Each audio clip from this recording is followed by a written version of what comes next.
മുരുക ഭക്ത ജയം എന്ന് വേണമെങ്കിൽ ഇതിനെ പറയാം. വെട്രിവേൽ വീരവേൽ ഘോഷം മുഴക്കി തമിഴ്നാട്ടിൽ എമ്പാടും ആഘോഷം അണപൊട്ടി ഒഴുകുകയാണ്. അതായത് തമിഴ്നാട്ടിലെ സ്റ്റാലിൻ സർക്കാരിന് കനത്ത തിരിച്ചടി ഇപ്പോൾ കിട്ടിയിരിക്കുന്നു ഡിവിഷൻ ബെഞ്ചിന്റെ ഭാഗത്തു നിന്നും.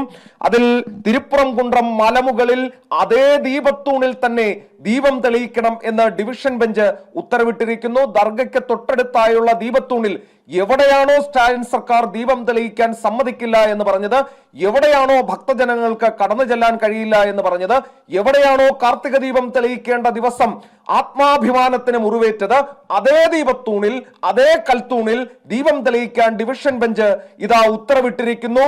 ഇത് മുരുക ഭക്തജയം. സമാനമായ ഒരു സംഭവം നമ്മൾ കേരളത്തിൽ അനുഭവിച്ചതാണ്. അതിന്റെ നേർപതിപ്പ് ഇതാ ഇപ്പോൾ തമിഴ്നാട്ടിൽ കാണുന്നു. മദ്രാസ് ഹൈക്കോടതി സിംഗിൾ ബെഞ്ചിന്റെ ഉത്തരവ് ഡിവിഷൻ ബെഞ്ച് ശരിവച്ചിരിക്കുന്നു.